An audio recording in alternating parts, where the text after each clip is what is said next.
Notorious for being one of the most frustrating games on the NES, Back to the Future is very loosely based on the hit 1985 movie of the same name. The majority of the game consists of controlling Marty McFly as he wanders through the streets of 1955 Hill Valley, collecting clocks to top up a constantly vanishing photo at the bottom of the screen. If it disappears, his future is erased. It's occasionally split up by basic minigames where you throw milkshakes at bullies, catch your future mother's love hearts, and collect musical notes. Its odd, frantic music was famously terrible, and it's actually a faithful rendition of the movie's theme song, The Power of Love, sped up to a bizarre degree. Fun fact, the movie's screenwriter, Bob Gale, was outraged when LJN showed him the game. During media interviews, he told fans not to buy it. Cheers! Undeterred by the negative reaction to the first Back to the Future game, LJN and Beam Software tried their hand at a follow-up. The second and third movies were shot back-to-back, so it was decided that the NES adaptation would follow suit and incorporate both plots into one game. The majority of the game is based on Back to the Future Part 2, with Marty traveling between 1955, 85, and 2015. It's more of a free-roaming affair than its predecessor, and this time the player has to make their way through a series of interlinked 2D stages, with the aim being to find 30 important objects and return them to their correct time period. It's as convoluted as it sounds, and this, combined with a high difficulty level, mean that most gamers never manage to reach it to the end of Back to the Future Part 2 section.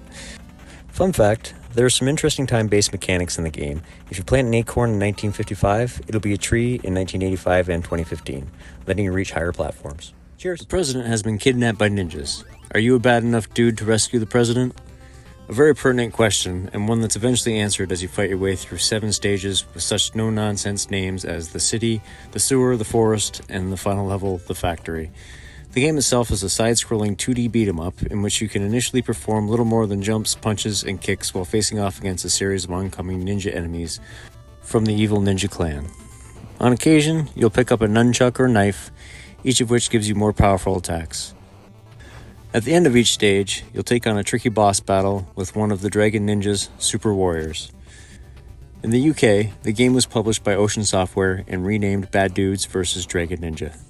Fun fact, in the original arcade version of Bad Dudes, the president was called President Ronnie and looked like Ronald Reagan. The NES president is unnamed and looks more like George H.W. Bush. NES games were not in short supply when it came to baseball, and Bad News Baseball offered its own take on the sport. Originally released in Japan as Fierce Fighting Stadium, it's at least unique in that it's probably the only baseball game in which all the umpires are rabbits, for no given reason. Rather than offering a league system, the aim is instead to choose one of 12 teams and simply defeat the others one at a time until they're all beaten. There's also a hidden women's version of the game. If player 1 holds down left on the controller and player 2 holds up, resetting the game will replace all 12 male rosters with female ones. Fun fact, when you beat the last team, you get an ending in which your team celebrates. Part of this involves an obese shirtless fan carrying one player on his shoulders. Cheers!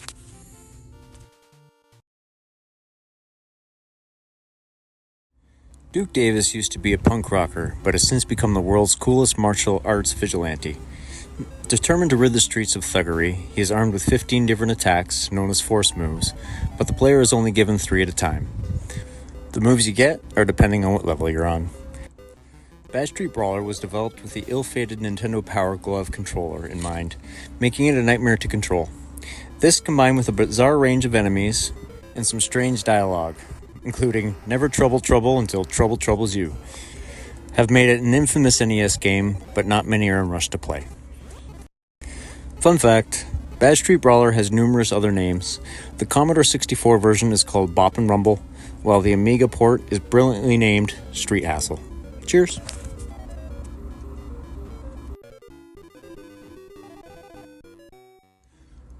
One of the cult classics of the original NES, Balloon Fight consists of 2 different game types. The first, is which is also found in the arcade version, released 2 months prior, has players controlling a little chap with 2 helium balloons attached to him. By pressing the A button or holding down the B button, you can make him flap his arms. This makes him fly into the air. The aim is to defeat every enemy on the screen, each of whom are flying around on balloons of their own, by hitting them from above and popping their balloons, then floating over to them while they're grounded, knocking them off their platform into the water below. The second mode, Balloon Trip, has the player that starts on a platform on the right-hand side of the screen and starts flying to the left, dodging an endless series of spikes and collecting balloons along the way to build their score. Fun fact, according to Sakamoto, Iwata knew the balloon fight code inside and out to such a degree that he could make changes to the game within seconds. Cheers! Although Japanese publisher Takara released a number of Famicom games in Japan, only two, Banana Prince and Over Horizon, made it to the NES, and both were only sold in Germany. Banana Prince is about a young islander who sets out to recover that island's special giant banana from the evil Paprika Dragon. While for the most part, it's a competent yet standard platform game, it does have one interesting feature. By pressing down and B, the prince can plant a beanstalk wherever he wants. As well as climbing it to reach higher platforms, he can also do a special rolling jump off of it.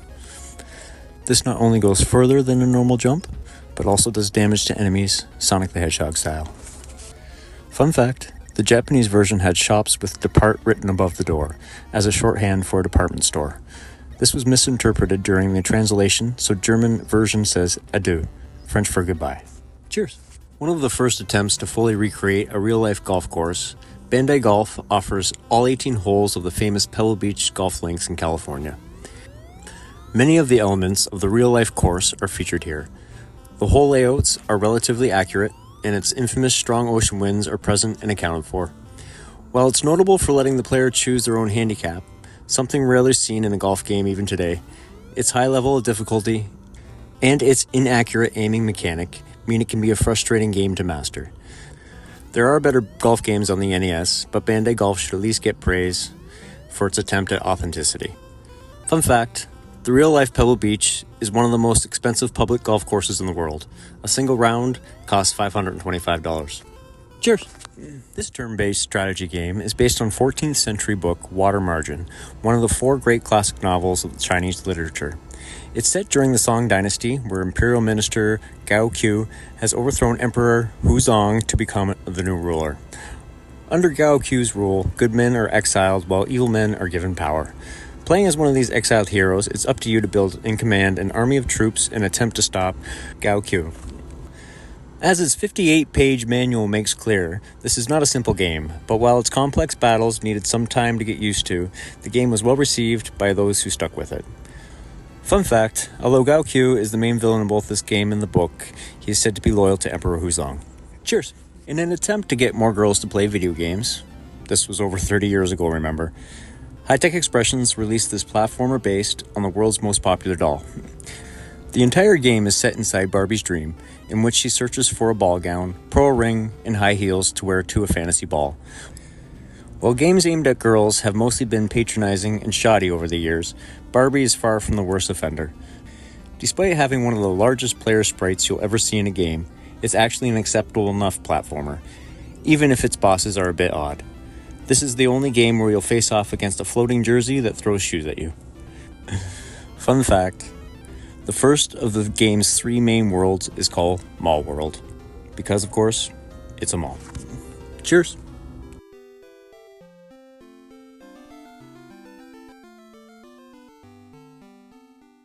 The once prosperous town of Skara Brae has been transformed by the evil sorcerer Mangar into a world of winter, with monsters lurking around every corner.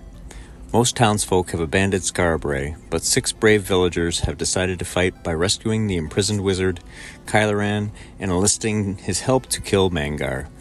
The Bard's Tale is a dungeon crawl game, much like many RPGs of the time, in which the player makes their way through a series of maze-like dungeons while taking part in random battles and leveling up. The problem is, it was originally released in 1985, meaning by the time it was ported to the NES, 6 years later, it was considered primitive by RPG standards. Fun fact, The Bard's Tale spawned 7 sequels and spin-offs over the years. The latest game, The Bard's Tale 4, Barrows Deep, was released in 2018. Cheers! One of the best games designed for the Zapper light gun, this was based on Barker Bill's Cartoon Show, a TV program aired in the US in the 1950s. It consists of 4 different minigames. In Balloon Saloon, players have to shoot balloons as they float away. In Flying Saucers, they must shoot plates being thrown across the screen by Barker Bill and his assistant, Trixie. Window Panes has players shooting through open windows to hit the falling objects behind them. while Fun Follies mixes all three and throws in the occasional bonus stages where you shoot coins, eggs, and tomatoes. Given the age of the show it was based on, many young gamers mistook Barker Bill for Mario. Fun fact, the Balloon Saloon minigame features a cameo by the dog from Duck Hunt. He pops up from time to time and you have to avoid shooting him. Cheers! Konami's way of standing out in the sea of NES baseball games was a baseball game where all the players are robots. Robots that fight each other. There are 4 types in the game: cyborgs, tanks, flybots, and motorcycles. And any time there's a close force out or put out, rather than the game simply deciding whether the runner is safe or out, the action switches to a fight where the winner gets the call in their favor. Each robot has a set number of hit points, and if a robot loses all their points in fights, it'll explode. If 3 robots on a team explode, that team loses by default. This means you can focus on fighting and can win without even playing any baseball. Fun fact, this was the first and last game in Konami's Cyber Stadium series, so anyone hoping for a robot badminton game should stop waiting. Cheers! Tokyo Studio Culture Brain's take on baseball included 12 normal teams and 6 Ultra League teams. The Ultra League teams have the ability to perform Ultra Plays, a series of 25 special moves that can change the course of the game. For example, pitchers can throw a phantom ball, which disappears, or an iron ball, which batters can pull off a meteor hit, which causes their bat to shatter into fragments that knock out fielders and stop them from catching the ball. As well as the Ultra Play mechanic, the game also has a full edit suite which lets players edit the team and player names, stats, and Ultra Plays, if applicable, for any of the 18 teams. Fun fact, Baseball Simulator 1000 was popular enough to spawn no fewer than 5 SNES sequels, only one of which made it outside of Japan. It stands to reason that the first baseball game released on the NES was one made by Nintendo itself. Because of its age, it originally launched in 1983, just a few months after the Famicom hit Japan. It's also one of the most basic baseball games on the system, though it's still fun to play.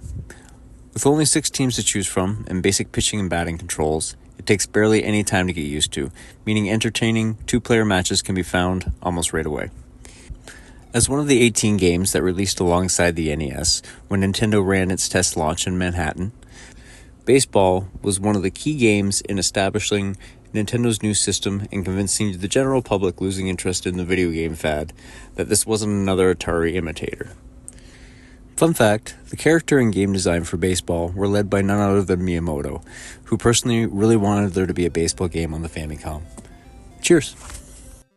Another baseball game, another interesting gimmick. SNK's Baseball Stars introduces a sort of RPG element to the proceedings. The better you play, the more money you earn, and this money can be spent to upgrade player stats or buy new ones for your roster. This aside, Baseball Stars packs a number of other firsts, as well as being the first sports game with a battery backup, letting you save to the cartridge instead of using a password.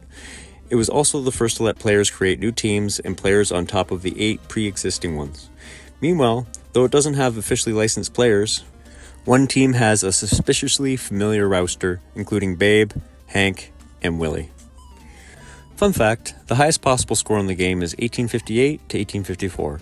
This is because the game ends immediately if a team is leading by 100 runs after a half inning or 10 after an inning. Cheers! Baseball Stars was a big success in America and Canada, and so a few years later, SNK released a sequel in the arcades. By this time, SNK was focused on its own Neo Geo console, so while an NES port was still developed, publishing duties were instead taken over by California company Romstar. Unfortunately, despite being a sequel, Baseball Stars 2 isn't known for what it added to the original, but what it removed. Female players were no longer in the game, and the ability to create, edit custom teams and players was also no more. Add to this fact that the RPG system was more of a grind than before, upgrades cost far more money, and the result was a disappointing follow-up. Fun fact, despite its name, this is actually the third Baseball Stars game. The second, Baseball Stars Professional, was only released on arcades and Neo Geo. Cheers! Despite being one of the earlier baseball games on the NES, Bases Loaded was packed with features that were considered somewhat ahead of their time. Players can take on a 132-game season with a password given after each game. which was a rarity in 80s sports games, while occasional voice clips and Jumbotron shots, where little animations played out on the big screen, add to the atmosphere. The only truly divisive feature is, however, the most important. Rather than the usual behind-the-batter viewpoint most baseball games had, Bases Loaded instead places the camera behind the pitcher. While this makes the game look a lot more like a TV broadcast, it makes batting significantly trickier.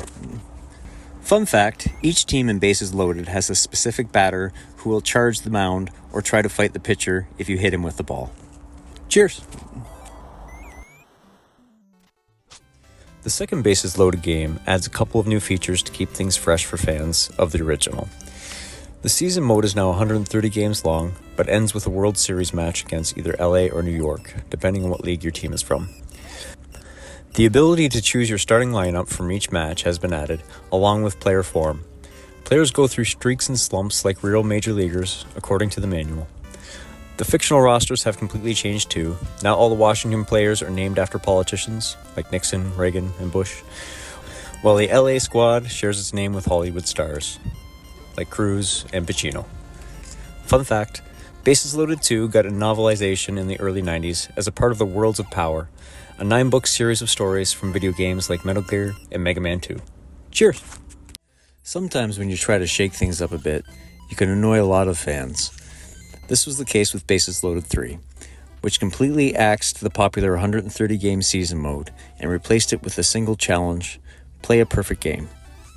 As well as the normal score, you also start with a rating of 100, and every time you make a mistake, throw to an unmanned base, strike out, etc., points are deducted. The aim then is to not only beat the CPU opponent, but to also try to keep a rating of 100 by the end. While it was a novel idea, fans hated the scrapping of the season mode, and Bases Loaded 3 was criticized as a result. Fun fact, the cover star was Chicago Cubs second baseman Ryan Sandberg, even though the lack of a license meant neither he nor any other MLB player was actually in the game. Cheers!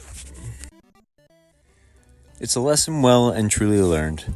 Jellicoe ditched its perfect game gimmick and brought back the season mode for its final NES Bases Loaded game.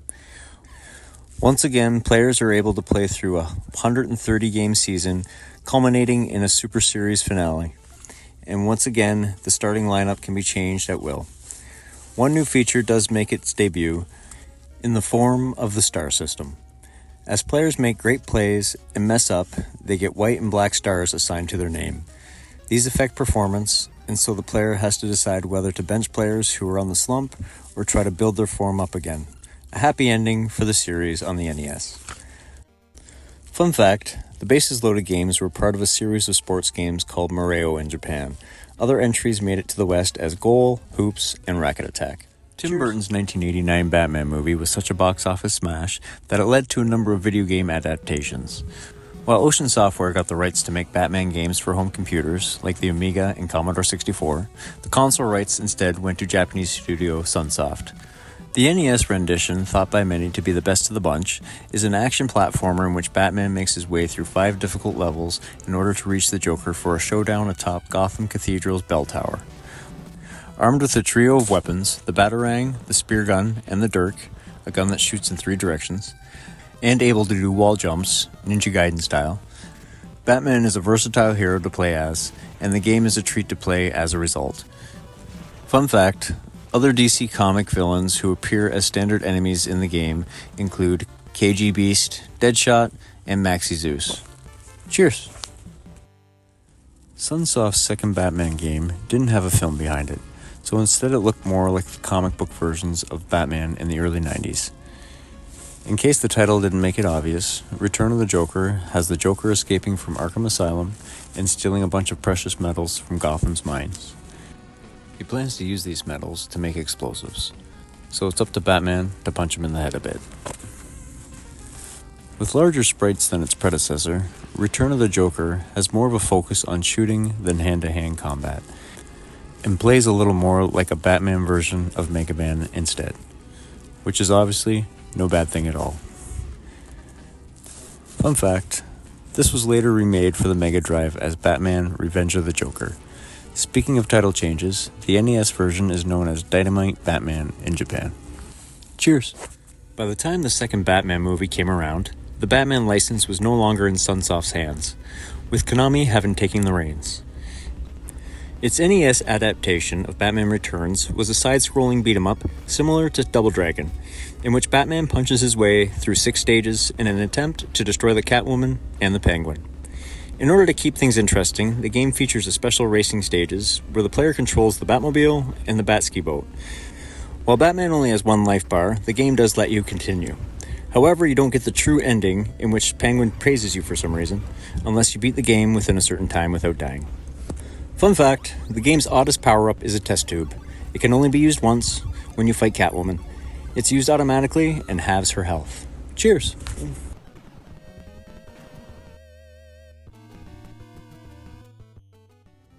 A port of Interplay's novel take on chess. Instead of the traditional chess pieces, each unit on the board is an actual living character that walks when you move. The rook turns into a large stone monster.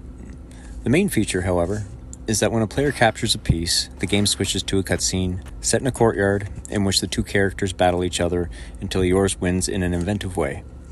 Limbs are dismembered, heads are smashed, and aforementioned stone monsters are kicked in the groin.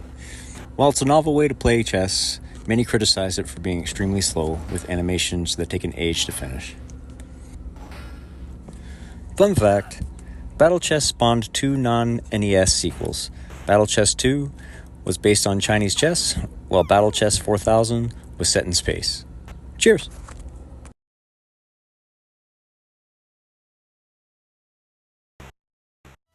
Many games over the years have been inspired by The Legend of Zelda, but few have borrowed specifically from Zelda 2. The Battle of Olympus does just that, offering similar side-scrolling action gameplay to Link's second adventure. The story here is set up not in Hyrule though, but in ancient Greece. A young chap called Orpheus has to rescue his girlfriend Helene from Hades, the god of dark world Tartarus. He does this by traveling through 8 lands in search of the gods, each of whom gives him a new weapon or an upgrade. For example, Argus gives you the power to fire shots from your sword, while Poseidon gives you an ocarina. So in a way, maybe it influenced Zelda 2. Fun fact, in Greek mythology, Orpheus was a musician, poet, and prophet who could charm all living things with his music. It's said he died when a group of women tore him to pieces. Cheers. Back in 1980, Atari wowed arcade goers with Battlezone, a 3D vector game in which the player controlled a tank and shot at enemies from first-person perspective. 10 years later, veteran designer Gary Kitchen created Battletank, an NES game that borrows so much from Battlezone that it might as well be considered a spiritual successor. Players are put behind the controls of an M1 Abrams tank, and the aim is to blow up everything. Enemy tanks, choppers, nuclear power bases, fuel tanks, and the like, in an attempt to find and rescue a NATO commanding officer who's being held hostage by the unnamed enemy. While Battlezone's influence is clear, Battletank improves on it by giving your tank a variety of weapons, including smokescreen, cannon, and machine gun. Fun fact, Gary Kitchen was better known for creating Keystone Capers and developing A Boy and His Blob alongside David Crane. Cheers! Video game versions of board games are always an interesting concept, because they usually have to be able to offer something extra to justify not buying the real thing. Battleship attempts to do this by including a 40-level player mode, in which the player has to destroy the CPU's ships. There are also different weapons, in which take the game beyond the traditional method of picking a single square and hoping it hits. Missiles, for example, can destroy an entire ship with just 1 hit. Perhaps the biggest blunder with Battleship, however, is the fact that it sorely lacks multiplayer mode of any kind. It's a random game at the best of times, but playing just the CPU is even less satisfying. Fun fact, one of the tips in the manual is to reset if it looks too bad, essentially teaching children that rage quitting is okay. Cheers! When the first Teenage Mutant Ninja Turtles craze kicked off in the early 90s, a number of other cool mutant animal gang franchises were created, and along came the Battletoads. Zitz, Rash, and Pimple are a trio of adventurous amphibians who were designed to be the video game equivalent of the Turtles, with this NES game serving as their official introduction. Zitz and Rash have to fight their way through a series of stages in order to rescue Pimple and their friend Princess Angelica from the evil Dark Queen. While most of the stages consist of a standard side-scrolling beat-em-up gameplay, like in Double Dragon, there are a few other types of level designs scattered throughout, including the infamous Turbo Tunnel, in which players ride a speeder bike and have to dodge a series of increasingly fast obstacles. Given its difficulty, completing Battletoads is considered a badge of honor among gamers. Fun fact, a pilot episode for a Battletoads cartoon was aired in the US in '92. It was never picked up. Cheers! Since Battletoads beat-em-up sections played so much like Double Dragon, why not make a crossover? As well as all three Battletoads, players can now also choose to play as Billy or Jimmy Lee from Double Dragon. The game plays more like Battletoads than Double Dragon, albeit without the former's extreme difficulty level. The number of non-combat gimmick stages has dropped to 2, and they're far easier to manage. Although the speeder bikes return, their stage is much easier to complete this time around, and a new shoot-'em-up section is also less stressful than it could have been. Although Battletoads is the more well-known game, it could be argued that this is the better one, with its greater emphasis on combat and some truly impressive pseudo 3D scrolling effects. Fun fact, the screenwriter for the Battletoads cartoon pilot was TMNT writer David Wise. By sheer coincidence, a different David Wise at Rare composed the music for the Battletoads games. Cheers! Although planned for a North American release, the NES's gradual demise in the wake of the SNES's release meant Hudson Soft's take on Disney's award-winning animated movie only made it as far as France and Germany. Controlling the beast, players have to make their way through a series of platforming stages before defeating Gaston in order to win the love of Belle and turn human. One stage breaks from the normal platforming routine by having you catch snowballs thrown at you by Belle, but for the most part, it's a normal running and jumping fare. One novel element is the game's timer, which is represented by the iconic flower from the film. When all the petals run out, your time's up and the game is over. Fun fact, Hudson Soft also released an SNES version of Beauty and the Beast. While the concept is the same, right down to the snowball level, it's a separate game with different stages. Cheers!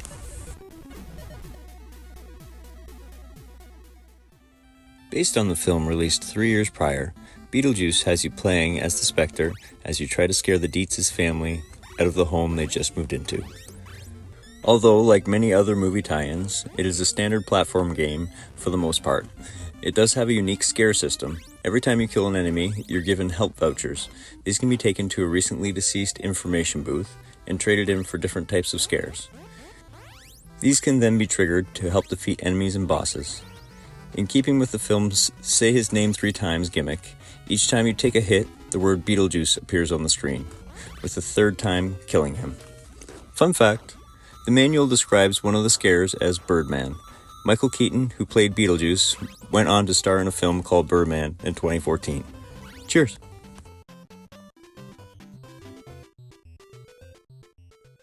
Originally released in Europe as Panzer Kickboxing, Best of the Best was ported to consoles a couple of years later. It is a serious martial arts fighting game, in that button mashing or Street Fighter style play doesn't work. Instead, the controls are deliberately complicated in order to make even striking your opponent an achievement. This gives the game an enormous difficulty curve, but once players take the time to learn and master its attacks, the result is a surprisingly deep fighter with impressive animations. Despite obviously looking less detailed than it does on other systems, the NES port isn't a bad effort considering it was coded by Movie Software, which in reality is one French chap called Carlo Perconti. Fun fact, once you win the belt, you're asked to defend it at the Kumite, a no-holds-barred fighting tournament with no referee and no time limits. Cheers!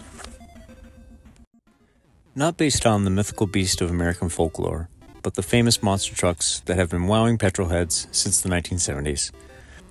The player controls Bigfoot in a series of events against other trucks. Most of these are normal races played from a top-down perspective, but sometimes you'll have to do a special event. Hill climbs, tractor pulls, car crushing, and mud races, all of which are played with a side-on viewpoint. Unusually for a racer, these side-on sections play more like athletics games, with the player waggling the D-pad left and right to build up speed and get through the obstacle in question. This all culminates in a New York drag race featuring every type of obstacle. Fun fact, there have actually been 24 different Bigfoot trucks over the years, including 1985's Mrs. Bigfoot, the first to be driven by a woman. Cheers! This take on the popular 1989 Keanu Reeves movie doesn't follow the same plot, but instead acts as a follow-up story in which Bill and Ted are once again summoned to save history. Some evil future rebels have gone into the past, taken some famous names from history, and moved them to completely different time periods. Our heroes have to find the likes of Al Capone, Elvis, Robin Hood, and return them to their original eras before time runs out. Otherwise, they'll miss their big concert, and their band Wild Stallions will never be famous. While the idea is sound, the game's unpredictability, sometimes you can walk on the grass and talk to people, sometimes you get stuck and hurt respectively, make it frustrating. Fun fact, each historical figure has to be befriended by giving them an item related to them. Rather darkly, the item for Elvis is his own gravestone. Cheers! Technical limitations of the NES era meant it was fairly uncommon for racing games to be played from an in-car perspective. But Konami's Racer, featuring licenses from both NASCAR and 16-time NASCAR most popular driver Bill Elliott, managed just that.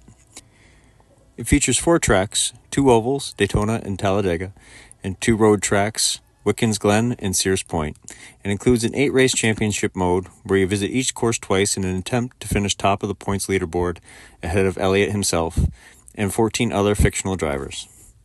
Although visually impressive for the NES Racer, the detailed pseudo 3D viewpoint comes at a price. The sensation of speed is drastically lacking. Fun fact, being the cover star has its perks. If you don't finish first in a race in this game, the CPU-controlled Bill Elliott is almost always the winner. Cheers! Capcom's arcade platformer Bionic Commando is considered one of the most memorable third-party NES titles. Players take control of Lad Spencer, a commando fitted with a mechanical arm, which he can use as a grappling gun. Spencer's mission is to infiltrate the evil Empire and rescue Top Commander Super Joe, while trying to put a stop to the Empire's leader. The game itself is an action platformer, with the twist being while your hero can fire all manner of weaponry, he can't actually jump. Instead, he must use his mechanical arm to grapple onto ledges and swing across them to reach other platforms. This grappling and swing mechanic was unique at the time and led to many hailing Bionic Commando as an instant classic. Fun fact, Super Joe, the chap you're trying to rescue in Bionic Commando, was actually the hero in one of Capcom's earlier games, simply called Commando. Cheers!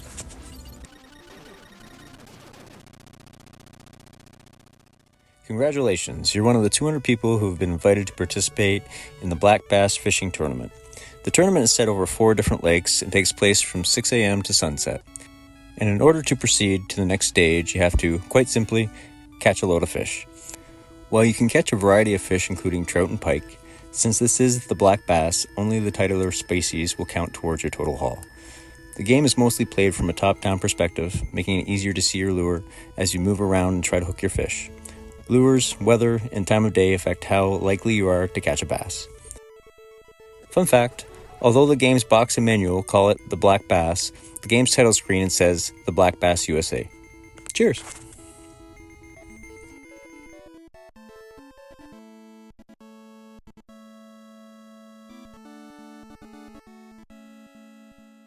Blades of Steel. Konami's ice hockey game was originally an arcade title, and it keeps its fast-paced action in the jump over to the NES.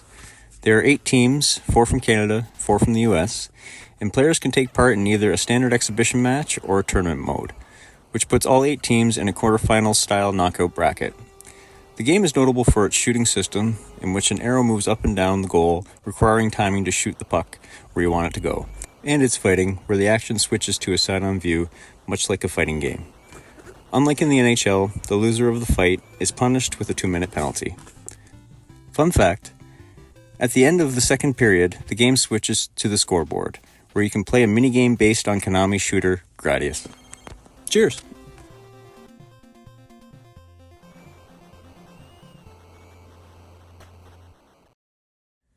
A young lad named Jason loses his pet frog after it jumps down a hole. Chasing after it, Jason discovers a tank called Sophia III, designed to destroy the hordes of radioactive mutants that happen to be living under the Earth's crust. It's up to Jason to make his way through these mutants and ultimately defeat their plutonium boss in order to find and recover his beloved pet frog. Blaster Master holds up as one of the better third-party NES action games and features 2 distinct game styles. At times, you'll be riding inside Sophia in 2D side-scrolling platforming sections, but sometimes you'll have to leave her and enter a cave, at which point the game switches to Zelda-style top-down maze exploration.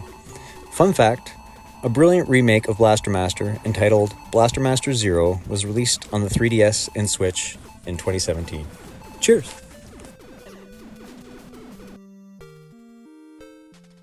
The sequel to The Black Bass once again has you taking part in a fishing tournament. But this time, instead of bass, you're catching billfish, marlin, swordfish, sailfish, and the like. Rather than simply swapping out the types of fish from the previous game, the blue marlin instead completely changes the fish catching process. Now players have to cruise their boat across the water trying to troll for fish. When you hook one, the catch screen is now a more dynamic viewpoint than its predecessor's top-down perspective. It also throws up occasional multiple-choice dilemmas, like your glove starting to smoke or the marlin trying to cut your propeller line, which will force you to decide quickly which action to take. Fun fact, you can level up your character this time, building their muscle, power, body strength, and skill to make it easier to catch big fish. Cheers! The Blues Brothers is a 2D platformer based on the comedy movie and Saturday Night Live skits starring John Belushi and Dan Aykroyd. Seemingly following on from the events of the film, the brothers are back in town, despite having been jailed in the movie, and plan to put on the world's greatest rock and roll concert. However, the local law enforcement still aren't happy with the chaos they caused the last time they were in town, so the sheriff has shut down all roads to the stage, meaning the pair have to take an alternative route via a mall, warehouse, prison, sewer, and an abandoned building site. Given the buddy nature of the movie, the game can be played in co-op with 2 players, but the screen only focuses on the first player. Fun fact, the game's soundtrack consists of 8-bit versions of the songs from the movie, including Everybody Needs Somebody. Cheers! Another in the long line of baseball games released for the NES, and one that doesn't do much to stand out other than a few presentational quirks. The star of the show is obviously Mr. Jackson, one of the greatest multi-sport athletes of all time. He's better known among NES gamers, not for his baseball ability, but for the best player in American football title, Tecmo Bowl. While the actual gameplay is similar to that seen in other baseball games of its era, its cutscenes, including players squaring up to the umpire and a singer giving a full rendition of the national anthem, gave it more of personality. Oddly, a cheat code lets you play as an all-Bo team in which every player is Bo Jackson. Fun fact, although the NES version was never released in Europe, it did make it to the Amiga there under the name TV Sports Baseball. Cheers! Despite Bomberman being well known nowadays as one of the first multiplayer experiences in gaming, the first NES game was strictly a solo affair consisting of 50 single-player levels. In each, the aim is to blow up all the enemies with your bombs, at which point you'll be able to exit to the next stage. Your bomb's explosions shoot out vertically and horizontally, so the trick is timing your bomb drops so they detonate just as an enemy walks past and hits the flame. This first Bomberman game had a storyline which had been forgotten over the years. Bomberman is actually a robot built by an evil corporation to make bombs in an underground lab, and one day he hears a rumor that if he can make it to the surface, he'll turn human. In an interesting twist, you beat the game and he does indeed turn human. At which point it's revealed that he's actually the star of Lode Runner. Fun fact, before it made it to the NES, a port of Bomberman was released for the ZX Spectrum in Europe. Bizarrely, it was renamed Eric and the Floaters. Cheers! The second Bomberman game was also the first to be released on the NES in Europe, where it was known as Dynablaster. The single-player mode is similar to that of its predecessor, albeit with a new story. This time, Bomberman's been wrongly jailed for a bank heist his evil twin committed, so he has to blast his way out. Bomberman 2 is most notable, however, for being the first game in the series to feature its iconic multiplayer mode. Up to 3 players, using a 4-score multi-tap, can take part in head-to-head deathmatches, where blasting your friends is the order of the day. The multiplayer mode was so well received that it became a Bomberman staple from that point on. Fun fact, the Sega Saturn version of Bomberman included a ridiculous 10-player mode, complete with cameo characters from the likes of Adventure Island and Bonk. Cheers! Bonk was originally created as a comic character for a Japanese magazine based on the PC Engine, the Japanese name for NEC's TurboGrafx-16 console. Bonk's adventure, then, was originally a TurboGrafx exclusive, with Bonk considered NEC's mascot. When NEC decided to pull out of the console market, Hudson Soft was allowed to port the game over to other systems, meaning NES owners finally got the chance to play this entertaining platformer. in which Bonk has to rescue the Moon Princess from the evil King Drool. He does this by headbutting enemies, or bonking them if you will, with his oversized head, and climbing walls by clamping his teeth into them and gnashing his way upwards. Fun fact, in Japan, Bonk was called PC Kid because the TurboGrafx 16 is called the PC Engine there. When the game was ported to the Famicom and Game Boy, he was renamed SC Kid and GP Kid, respectively. Cheers! As far as game plots go, having your dad tell you on his deathbed to finish his adventure is pretty deep. That's the fate that's befallen Rockford, whose old man wants him to do what he never could and find the secret jewels of the Six Worlds. Rockford is a miner, and his adventure takes him through a series of mines full of diamonds and enemies. This game is all about gravity. While you can dig your way through all directions as you explore each level, if you dig the ground out from under a gem or a rock, it'll fall, killing anything underneath it, including you. Initially straightforward, the game gets trickier as it starts forcing you to trigger huge rock falls and release fast enemies by collecting the gems blocking them. Fun fact, Boulder Dash and its sequels have been released on over 25 systems over the years, from the NES and Game Boy to the 3DS and Xbox 360. Cheers! Designed and programmed by David Crane, the brains behind Activision's classic Pitfall, A Boy and His Blob tells the story of a nameless child who befriends a big white globule called Blobbert. Blobbert needs the boy's help to prevent the evil emperor from killing everyone on Blobbert's home planet of Blobonia by feeding him nothing but marshmallows and chocolate. The game is a puzzle platformer with a very novel gimmick. By eating different colored jelly beans, Blobbert can turn into a number of different shapes. For example, a cola jelly bean turns him into a bubble so he can breathe underwater, while a punch-flavored one turns him into a hole which lets you drop into new areas. Fun fact, a remake of Boy and His Blob was released on the Wii in 2009. This was then ported to other current-gen systems in 2016. Cheers! There were a number of completely different games created to celebrate Francis Ford Coppola's Gothic 1992 horror film, from the first-person PC game to the video-heavy Mega CD version. The NES, along with the Game Boy, Game Gear, and Master System, received a side-scrolling action platformer in which Jonathan Harker has to fight his way through Transylvania to London, then back to Transylvania again, to catch and defeat Dracula in order to save his mistress, Mina, from the potential eternity as a vampiress. Along the way, Jonathan can collect a number of weapons, including rocks, axes, and torches. However, the game's ultimate weapon, according to the manual, is the triple rock, which essentially means the best way to defeat Dracula is to lob stones at his head. Fun fact, while most of the games save their main enemy until the final boss fight, this has you fighting Dracula no fewer than 7 times in various forms. Cheers! Break Time is a pool game in which the aim is to become America's #1 hustler. It offers 4 types of pool, 8-ball, 9-ball, rotation, and 14-1 rack, as well as the main National Pool Tour mode. Here you travel across America, playing 9-ball tournaments against the pros, who are fictional characters with appropriately pool-themed names like Susie Q, Betty Bankshot, and Hot Shot Harry. The game ends on a cliffhanger with the message, "Congratulations, you have finally become America's #1 hustler. A new hero is born." But the World Championship still awaits you. Sadly, there's no World Championship in the game, meaning your hustler remains untested on the global stage. Fun fact, publisher FCI is the American arm of Japanese media company FCG, and exists to this day, delivering news to Japanese nationals living in the US and Europe. Bad news. Some nondescript enemy soldiers have stolen your nondescript country's secret fighter plane, the PK-430. It's up to you to get it back by breaking through 5 different enemy strongholds in your trusty jumping ATV. Each of the game's 5 stages, mountain, bridge, prairie, city, and airfield, is filled with soldiers, tanks, helicopters, and other obstacles that must be either shot with your car's mounted gun or simply jumped over. Although its focus is on vehicular combat, the way your car is constantly moving sideways while shooting and jumping means Breakthrough often feels more like an auto-scrolling action platformer. Because it's relatively easy and based on an arcade game, it can be beaten in under 10 minutes, with a little practice. Fun fact, Breakthrough was also released on the ZX Spectrum, where it had a massive bug. You could complete the whole game by holding down the jump button. Cheers! After their girlfriends are kidnapped by the nasty Baron von Bubla, Bubby and Bobby are also turned into bubble dragons, called Bub and Bob.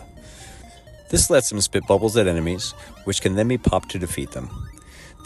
This unique method of disposing of enemies made Bubble Bobble a favorite amongst gamers, and its infuriatingly catchy music forever remains in the heads of anyone who plays it. Bubble Bobble is notorious for its length. It contains 112 levels and another 112 bonus ones, and for having 4 different endings, 2 of which are bad and essentially punish lonely players. It is impossible to get a good ending with a single-player game. The only way to get the best ending through all 224 levels is to beat the final boss in 2-player co-op mode. Fun fact, partly due to translation issues, Bub and Bob are referred to as Bobby and Babby during one good ending, and Bablum and Boblum during the best ending. Cheers! Bubble Bobble's proper sequel, Bubble Symphony, didn't make it to arcades until 1994. Before that, NES owners got this console-only follow-up starring, well, it's not quite clear. The game manual says it's Bub and Bob again, whereas the back of the box instead claims it's their descendants, Chubby and Rubby. Whoever you're playing as, this time you have to rescue their friend Judy, who's been kidnapped by the Skull Brothers. While it plays much the same as its predecessor, the stage backgrounds are more varied, and you can now also hold the B button to inflate your body and slowly rise into the air. It's a shorter game though, with around 80 stages instead of the first game's 224. Fun fact, there's a Game Boy version of Bubble Bobble Part 2, which makes things even more confusing, by instead claiming you're playing as a character called Robbie. Cheers!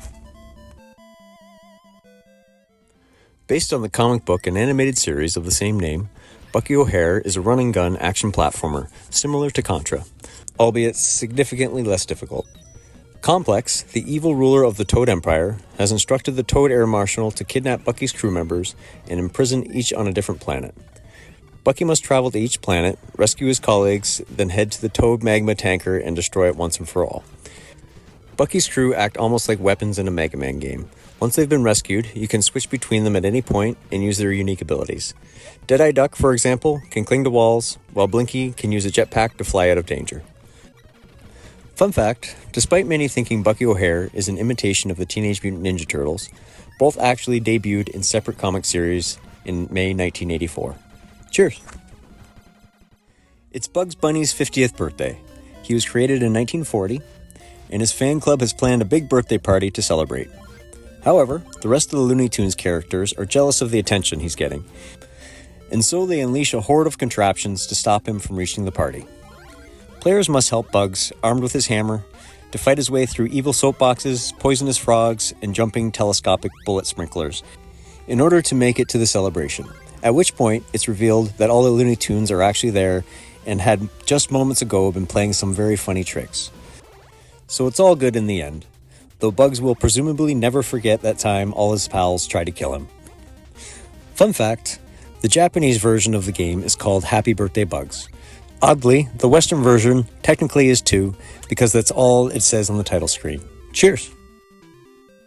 The first entry in Kemco's massively confusing 9-game Crazy Castle series, which often features completely different titles and characters in each region. The Bugs Bunny Crazy Castle, known in Japan as Roger Rabbit, has Bugs traveling through 60 platform-based levels in an attempt to rescue Honey Bunny from Wile E. Coyote, Yosemite Sam, Daffy Duck, and Sylvester. Unlike most other platform games, Bugs can't jump. This makes it more of a puzzle game in which you have to use doors, stairs, and weapons such as safes and boxing gloves to navigate each stage safely. This was eventually ported to the Game Boy, and was once again changed so that this time the main character was Mickey Mouse. Fun fact, other characters appearing in regional versions of subsequent Crazy Castle games include the real Ghostbusters, Garfield, and Woody Woodpecker. Cheers! Video game titles rarely get more literal than Bump and Jump, a top-down arcade racing game in which bumping and jumping are indeed the two main things the player is expected to do. The bumping is because you're racing against time, trying to reach checkpoints before your timer runs out, but a bunch of enemy cars are getting in your way. The aim then is to bump into them and force them into the walls and destroy them. Sometimes it gets too much, or the road can end, and that's where the jumping comes into play.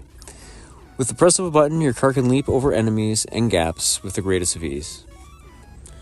Fun fact, Bump and Jump has had a number of different names in Japan.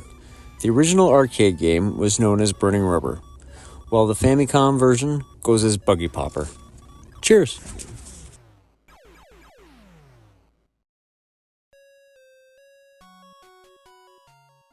Those pesky Burai are needing a smack to the chops, and it's up to you to see that it's delivered. What are the Burai, you ask? They are cyborg superbrains blessed with extreme intelligence, and they're keen on using their vast mental capabilities to dominate the entire universe. Burai Fighter is a side-scrolling shooter where your nameless hero, armed with a jetpack and a laser gun, has to fly through the Burai's 7 bases and destroy the super mutants guarding each one. One interesting feature the game has is hidden rooms which occasionally appear at the edge of the screen. If you push into one as you pass it, the screen scrolls in a different direction, giving you access to the secret room. Fun fact, Burai Fighter was one of the first games produced by Ken Lobb. The Klob gun in GoldenEye 007 is named after him. Cheers!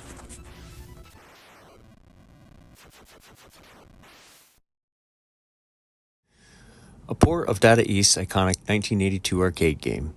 Playing as the anxious chef Peter Pepper, players have to make 4 enormous burgers by navigating around a ladder-filled maze and running over huge ingredients to drop them down to the platform below. Once every ingredient is dropped down to the bottom of the screen, the player moves on to the next level. It's not as easy as that though, because chasing Peter are bizarre anthropomorphic eggs and sausages, who are somehow angry that these burgers are being made. Maybe they're jealous they aren't being eaten instead. Regardless, they can be kept at bay by throwing pepper at them, which stuns them. Fun fact, the odd walking ingredients that chase Peter around each level actually have official names. Mr. Hot Dog, Mr. Egg, and Mr. Pickle. So now you know. Cheers.